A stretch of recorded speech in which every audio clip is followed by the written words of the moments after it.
This is the Tip and Reveal Interactive Die Set by Angela Poole, and it is an incredible die set. It allows you to make the most amazing kinetic cards, and there's so much metal in this die set. You can see it's absolutely packed. We've even got an extra bonus sheet. You do get the magnetic sheets as well for your handy storage. If I lift this die here, this is your main die. This is going to make those amazing pop-up card bases. It is big, as you can see, so you will need an A4 die cutting machine to make these cards. You have the option of the lace insert. You've got everything you need to get started straight away. It also comes with really handy step-by-step instructions. So you've got how to make the basic card, and then if you turn it over, you have how to construct the pop-up pieces. It's all a step-by-step, but also I'm going to talk you through it now, and you're going to see how quick and easy this is to make. So I've pre-cut my card base here. The die actually lightly marks the fold lines, which are really handy, and they make it easy to construct the card. So I start by folding the front section, the back. As I'm folding the back, I'm just going to push this section forward like so, and it forms a sort of step, as you can see. I'm just going to fold that flat and fold the tab piece. I've lined this card base just for a little bit of contrast here.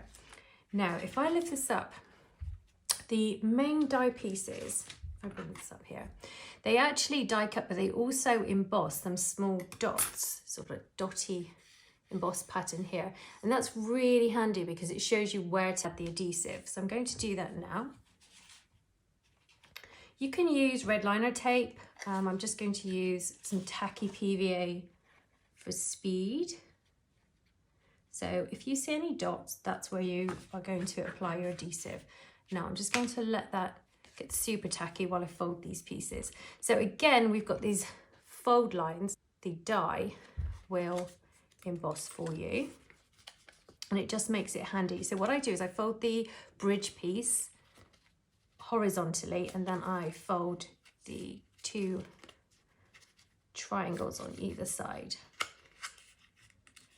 And this is what you want for, you don't have to have the rotator, you could just have a pop-up card. So you're going to need this piece to finish off the card, but also this is where you're going to add your rotator. So I'll attach that there. The nice thing is the dies do everything for you. So you don't need to have to measure or worry about any of that. And the only area that doesn't have the dotted lines where you apply adhesive is this little step. And it's just because when it was cut, it was on the reverse side. So let's add a bit of adhesive here.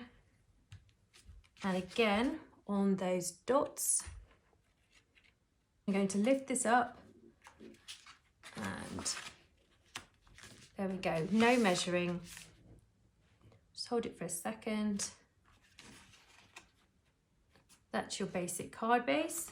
And this is the rotator piece here that allows the movement. So if I just fold that, and I'm going to pop up that triangle piece and apply some more adhesive there.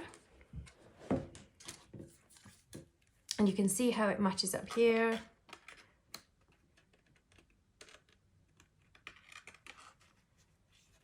And once you have got that lined up, I'm just going to push the top corner of that triangle just to make sure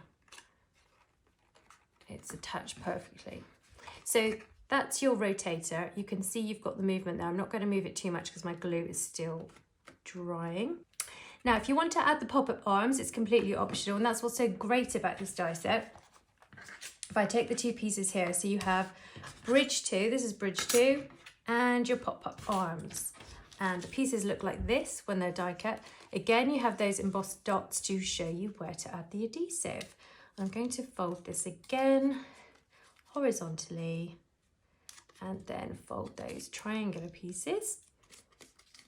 And there's also a line here. So that's what it looks like when it's folded. You don't need to fold this one, that's the pop-up arms. Now, if I apply the adhesive to the dotty areas, you can do this at the same time if you know you definitely want both elements. You can do this before the card is, before I attach this bit. You could do them at the same time and then close the card and attach them in one go if you like. But if you are designing your card and you think, actually, I will add the pop-up arms, you can do that afterwards. It's not a problem. So I've attached the base, just lining up to the edge of the card here. So along the fold line and right up to the edge, and that will work perfectly. You can see how it lines up with the top when it's folded. Again, more tacky PVA, and I'm just going to close the card and it will pick up that section exactly where it needs to be. There you go. And if I just lift up this triangular piece, this is for your pop-up arm. Again, there's some dots there showing you where to add the glue. Add the pop-up arm piece. So I would just let the glue dry before adding your elements. So the rotator piece, you can add, you could use sticky pads, double-sided tape or glue like I'm doing here just for speed. And if I bring in some stars here, and I'm going to quickly add some glue to the tops of these. What I would say a good tip for the pop-up arms is if you are attaching little die cuts, I would just be aware of, as this closes, it's going to swing down into the card through here. So I wouldn't attach anything. If I show you with this star, for example, I wouldn't attach anything really far over because you don't want it to catch. Also, if you don't want 3 arms, you can trim one of them. Greetings are great on this as well. Okay, and we'll finish with let's celebrate greeting. I mean, you could have your greeting on here so it could pop up with a secret message. There you have it, an amazing interactive card that you can customize however you want. The die set is just so great. It does it all for you and you're gonna have so much fun. It folds flat for postage as well. And the dimension when this is stood up on the mantelpiece or just on display is incredible. You'll find lots more inspiration for the Tip and Reveal die set on our website, angelapaul.co.uk.